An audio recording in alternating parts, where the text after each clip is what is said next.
10.4 calculating area and perimeter of irregular shapes. I can find the area and perimeter of irregular shapes. What is the most effective way to find the area of irregular shapes? Everybody. Chunking. I think it's chunking. You may not think so, but that's what I say. So chunk them. So number one, you were given some dimensions. To be clear, you were given this. Yes, no? Yeah. You were given this. Yeah. You were given, I think, this. Yeah. And you were given this, right? Yeah. And you had to figure out what this shape, what this side was and this side was, right? Yeah.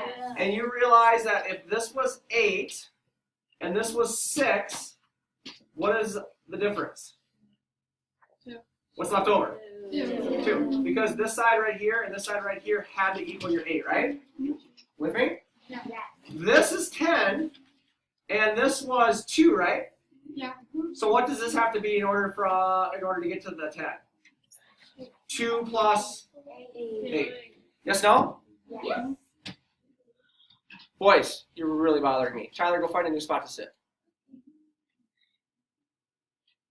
All right, and then now that we have all the dimensions, you added them all up. And what did you get for the perimeter? 36 units. Okay, now the tricky part was, how do we calculate area? And if you look, whoopsies, too far. It looks like we did a couple of different things here. We found a 2 times 2 and we found a 10 by 6 because we took our shape and we chunked it. So we drew a little dotted line right here and we put an X and we said we're going to find the area of that X or that polygon and we're going to find an area of this polygon, right? Yeah. So the base and the height of this polygon was 2 times 2, right? Yeah. And the base of this bigger one was 10 times 6, right? Yeah. Yeah. You did your math, added 4 and 60 together, you got 64 units squared, right? Okay. Number 2, I'm not going to spend as much time on number 2, but it was the same idea.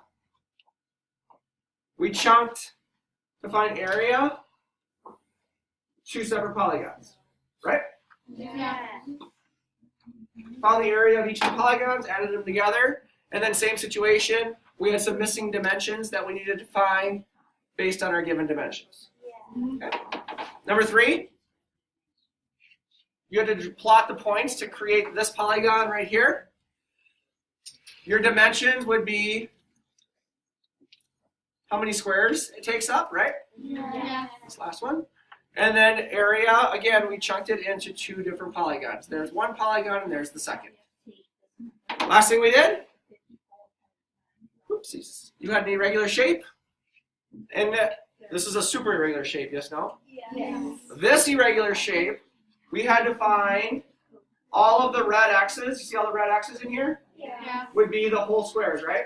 And how many of them existed? 50. And then the black X's were the Partial and square. how many of those did we find? 11. And then if we add them all together, our total area of that funky shape is? 61 units square.